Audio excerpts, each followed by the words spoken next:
اور افرایم کے لوگوں نے اس سے کہا کہ تو نے ہم سے یہ سلوک کیوں کیا کہ جب تو مدیانیوں سے لڑنے کو چلا تو ہم کو نہ بلوایا؟ سو انہوں نے اس کے ساتھ بڑا جھگڑا کیا۔ اس نے ان سے کہا کہ میں نے تمہاری طرح بھلا کیا ہی کیا ہے؟ کیا افرایم کے چھوڑے ہوئے انگور بھی ابیزر کی فصل سے بہتر نہیں ہیں؟ خدا نے مدیان کے سردار اوریب اور زیب کو تمہارے ہاتھ میں کر دیا، بس تمہاری طرح میں کر ہی کیا سکا ہوں؟ جب اس نے یہ کہا تو ان کا غصہ اس کی طرف سے دھیما ہو گیا۔ تب جدون اور اس کے ساتھ کے 300 آدمی جو باوجود تھکے ماندے ہونے کے پھر بھی پیچھا کرتے ہی رہے تھے، یردن پر آ کر پار اترے۔ تب اس نے سکات کے باشندوں سے کہا کہ ان لوگوں کو جو میرے پیروں ہیں روٹی کے گردے دو، کیونکہ یہ تھک گئے ہیں، اور میں مدیان کے دونوں بادشاہوں زبا اور زلمنا کا پیچھا کر رہا ہوں۔ سکات کے سرداروں نے کہا، کیا زبا اور زلمنا کے ہاتھ اب تیرے قبضہ میں آ گئے ہیں جو ہم تیرے لشکروں کو روٹیاں دے؟ جدعون نے کہا کہ جب خداوند زبا اور زلمنا کو میرے ہاتھ میں کر دے گا تو میں تمہارے گوشت کو ببول اور سدا گلاب کے کانٹوں سے نچواؤں گا۔ پھر وہاں سے وہ فینول کو گیا اور فینول کے لوگوں سے بھی ایسی ہی بات کہی، اور فینول کے لوگوں نے بھی اسے ویسا ہی جواب دیا جیسا سکاتیوں نے دیا تھا۔ سو اس نے فینول کے باشندوں سے بھی کہا کہ جب میں سلامت لوٹوں گا تو اس برج کو ڈھا دوں گا۔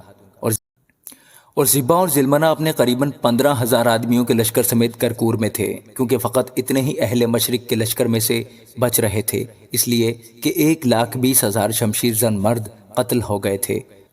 سو جدون ان لوگوں کے راستہ سے جو نبہ اور جبیہا کے مشرق کی طرف ڈیروں میں رہتے تھے گیا اور اس لشکر کو مارا، کیونکہ وہ لشکر بے فکر پڑا تھا۔ اور زبا اور زلمنا بھاگے اور اس نے ان کا پیچھا کر کے ان دونوں مدیانی بادشاہوں زبا اور زلمنا کو پکڑ لیا اور سارے لشکر کو بھگا دیا۔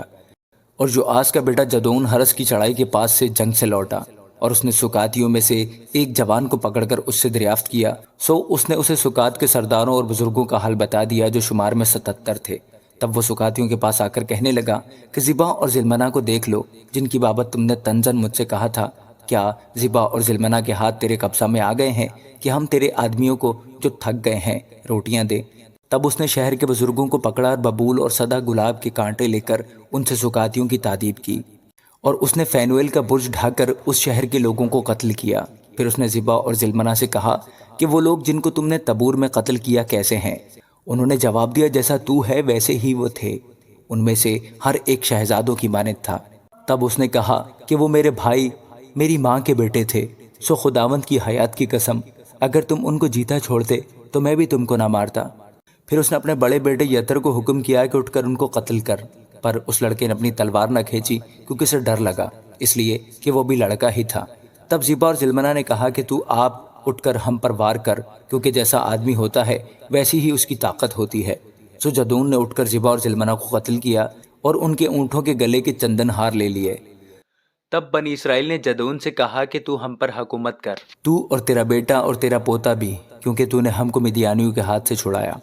تب جدون نے ان سے کہا کہ نہ میں تم پر حکومت کروں اور نہ میرے بیٹا، بلکہ خداوند ہی تم پر حکومت کرے۔ اور جدون نے ان سے کہا کہ میں تم سے یہ عرض کرتا ہوں کہ تم میں سے ہر شخص اپنی لوٹ کی بالیاں مجھے دے دے۔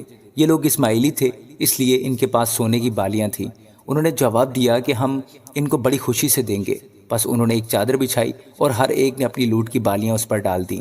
سو وہ سونے کی بالیاں جو اس نے مانگی تھی وزن میں 1,700 مسکال تھیں، علاوہ ان چندن ہاروں اور جھمکوں اور مدیانی بادشاہوں کی ارغوانی پوشاک کے جو وہ پہنے تھے، اور ان زنجیروں کے جو ان کے اونٹوں کے گلے میں پڑی تھیں۔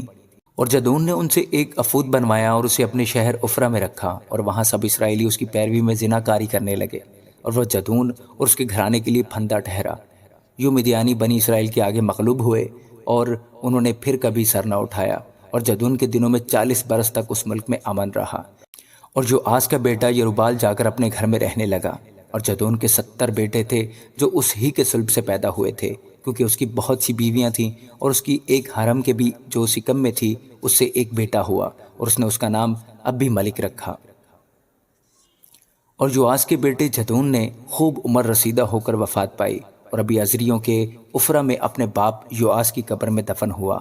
اور جدون کے مرتے ہی بنی اسرائیل برگشتہ ہو کر بالیم کی پیروی میں زناکاری کرنے لگے، اور بال برید کو اپنا معبود بنا لیا، اور بنی اسرائیل نے خداوند اپنے خدا کو جس نے ان کو ہر طرف ان کے دشمنوں کے ہاتھ سے رہائی دی تھی یاد نہ رکھا، اور نہ وہ یروبال یعنی جدون کے خاندان کے ساتھ ان سب نیکیوں کے عوض میں جو اس نے بنی اسرائیل سے کی تھیں مہر سے پیش آئے۔ آمین۔